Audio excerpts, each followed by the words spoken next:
In Egypt, the river Nile creates a fertile green valley across the desert. It was by the banks of the river that one of the oldest civilizations in the world began. The ancient Egyptians lived and farmed along the Nile, using the soil to produce food for themselves and their animals. Today, we will stop by some of the important sites to visit that are located on the river Nile. First of all, what do you know about the Nilometer?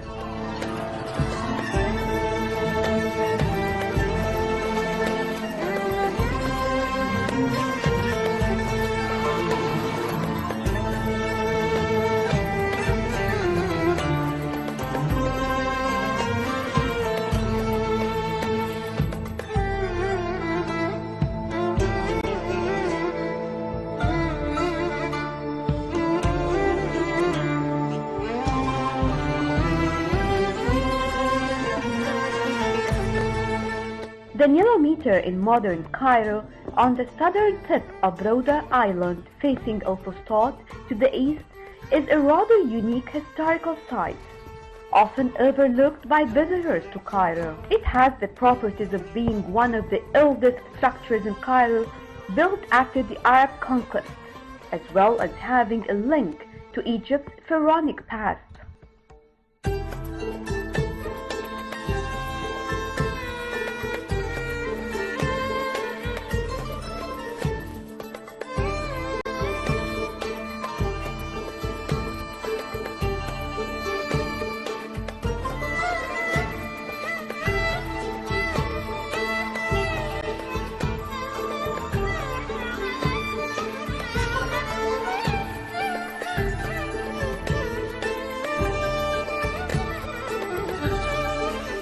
The Nilometers, in Arabic known as Miqyas al-Nil, was used to measure the flood levels of the Nile River and is a heritage of Egypt's distant past, when such structures dotted the course of Egypt's Grand River.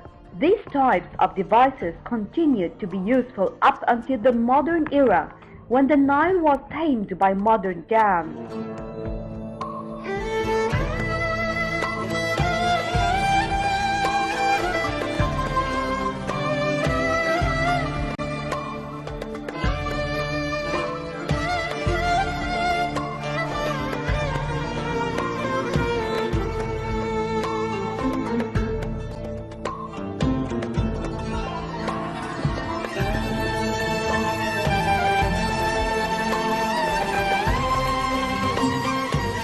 During August and September, it was used to regulate the distribution of water as well as to compute the levy of taxes paid as tribute by Egypt to the Arab Caliph, since the generosity of the Nile was in large part an indication of Egypt's prosperity. It was built by order of the Abbasid Caliph al-Mutawakkil under the direction of Ahmad ibn Muhammad al-Hasib at the end of his reign, and that was in 861.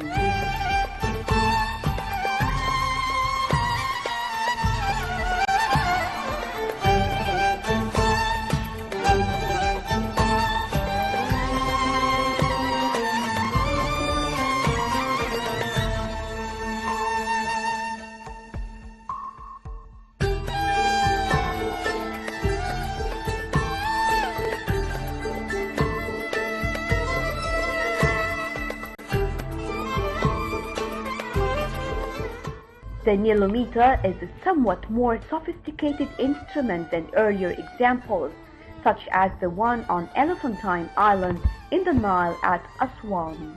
It consists of a pit that extends well below the level of the Nile, that in turn connects with the Nile through tunnels dug on 3 levels on its eastern side.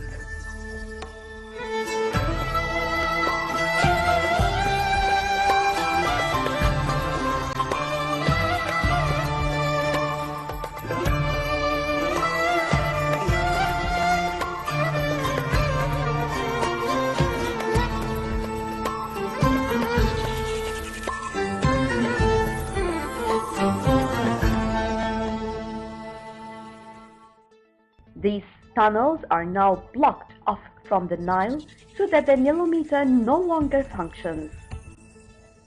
The pit, which is lined with stone, is circular at the bottom and rectangular at the top.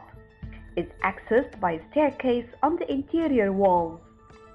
Its walls have four recesses with pointed arches and small, relatively thin columns to either side, adorned with two types of zigzag framing decorations carved on its stone voussoirs, though these arches, known as terrace point, are the same type as those used in Gothic architecture.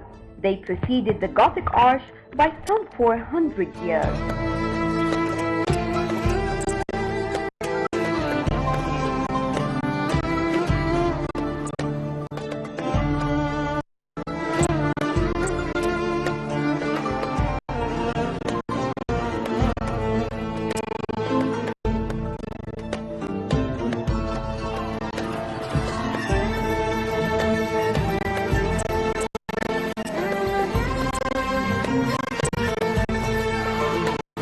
In the center of the pit, a marble octagonal column with a Corinthian capital that rises from its depth, surmounting a millstone. At the top, there is a wooden beam spanning the Nilometer. To measure the Nile flood, this column is graded and divided into 19 cubits. The flood that this Nilometer measured was both important to rulers of Egypt as well as the whole population. An ideal flood fired the Nilometer up to the 16th mark, and less than this could mean drought and famine.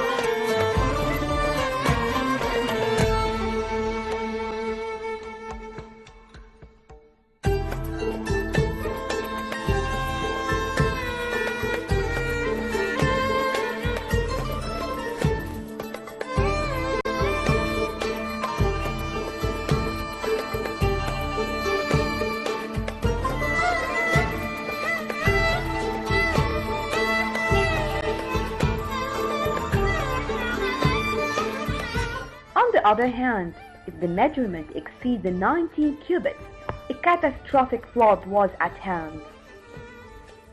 In the days prior to the expected flood, this column would be appointed with saffron and musk in order to help induce a good water level. Well, at least it shows how people in the past used to live and manage their daily life and also calculate days of flood. Maybe the most important thing about these people was that they were very well organized, always have alternatives, and ready for any natural disaster, which sometimes some people lack today with all the available technologies.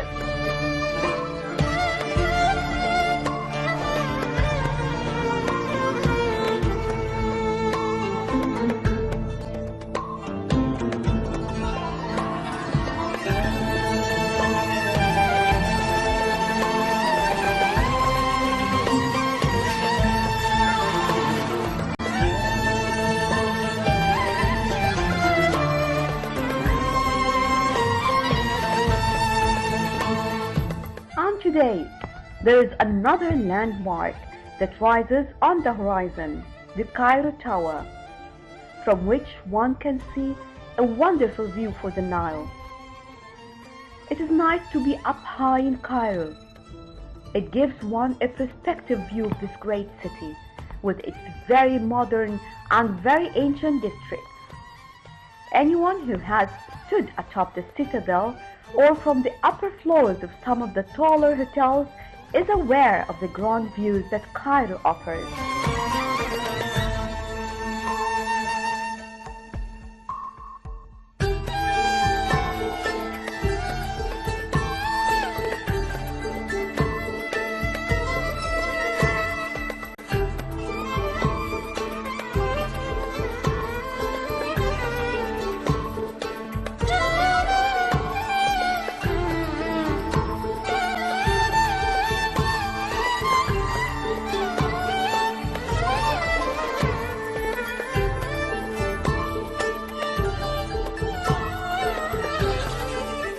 the best views is from the Cairo Tower, located on Gezira Island, just north of the Museum of Modern Art, which provides a panoramic vision of Cairo. This 187-meter tall tower, in the form of a latticework tube that fans out slightly at the top, is said to imitate a lotus plant and ranks only fourth among the world's highest towers. It is made of granite, the same material often used by the ancient Egyptians, and is about 45 meters taller than the Great Pyramid at Giza. There is also an interesting restaurant that rotates at an almost unnoticeable speed. Signatures of all the presidents and various other prominent figures who visited the tower are here in the honoring book, and even engraved in the tower's wall, keeping unforgettable memories.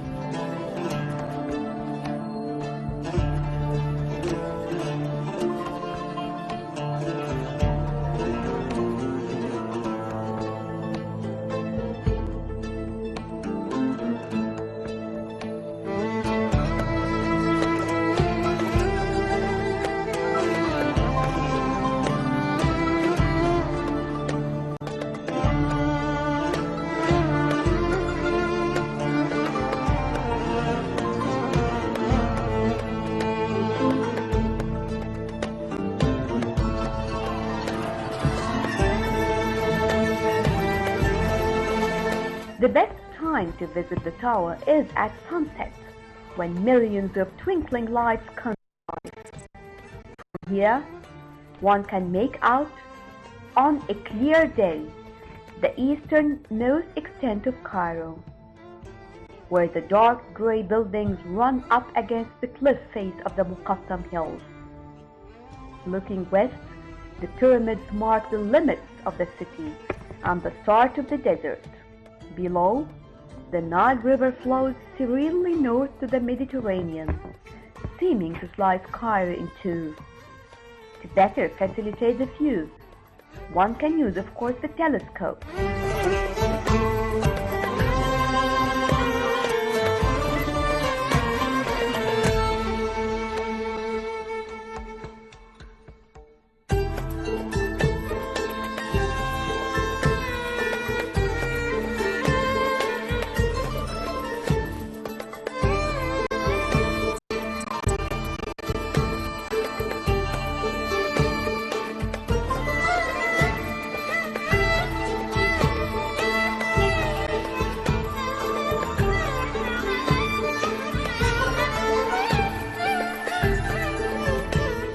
If you have some time, just try to stop by Kalsoum Museum, another landmark, but in singing. The museum is next to the Nile Meter on Rhoda Island. Kalsoum occupies an undisputedly unique position in Oriental songs. She was known in Arabic as Kawkab al-Sharq, or Star of the East, for she was a most powerful symbol in the Middle East. She was also called the Lady, regarded as the most gifted female voice of the 20th century. She had a popularity that knew no boundaries and was as phenomenal as was her voice. Not only was she considered a legend in the Arab countries, but her voice also reached many parts of the world at a time when Arabic music seemed like a mystery to much of the Western world. She was born into a poor family in a small village east of the Nile Delta in 1904. Kalsoum was the youngest of 3 children and lived the normal, simple life of the country. As a peasant's daughter, she grew up under the influence of religious instruction. She was taught religious chants from her father, and he was an imam or Quran leader at a local mosque as a kind of education. With time, he became impressed with her keen memorization and the astonishing strength of her voice.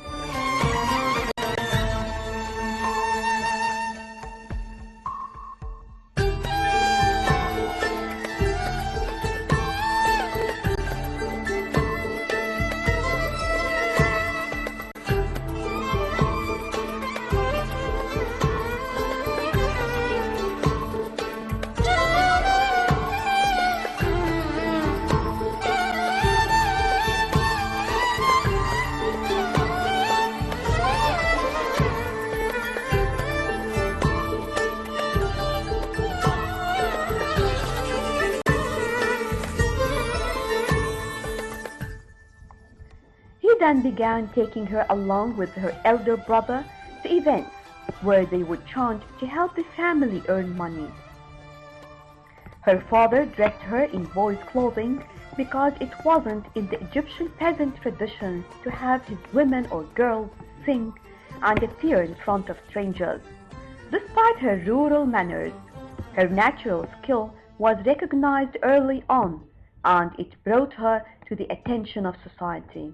In 1923, her family moved to Cairo with high hopes for their young daughter to become a professional singer in the city. There, she began training, and her father hired a number of music teachers. Her great ambition, love for knowledge, and eagerness to learn was amazing. This was what gave her a chance in that new world she was trying to conquer. Soon she became a woman of great wealth and power. During her later years, of President Kings, and above all, President Gamal Abdel Nasser's unofficial ambassador in the region.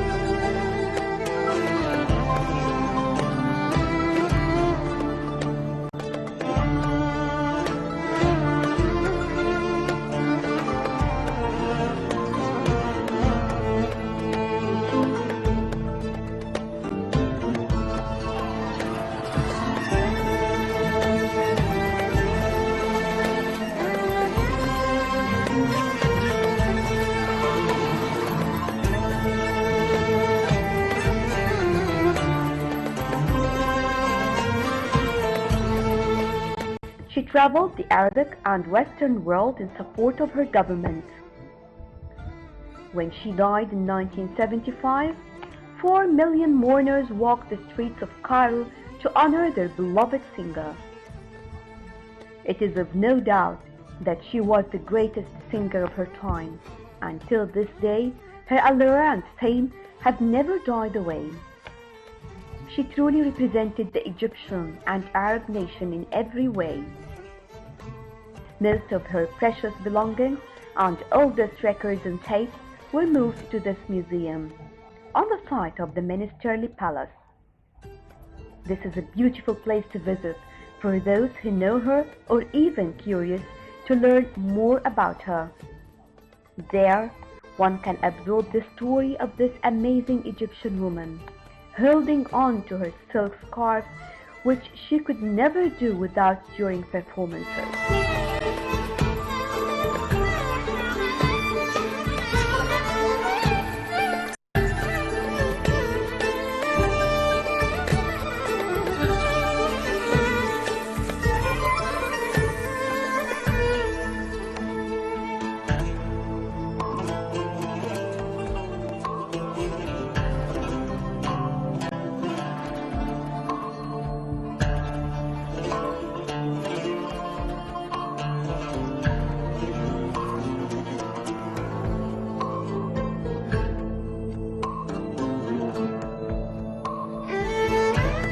It is really an interesting museum to visit.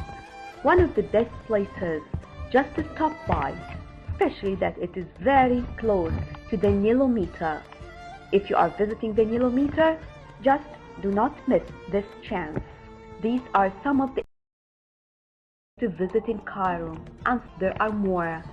If you are spending your vacation here in Cairo, you can find a lot of things and amazing places to visit.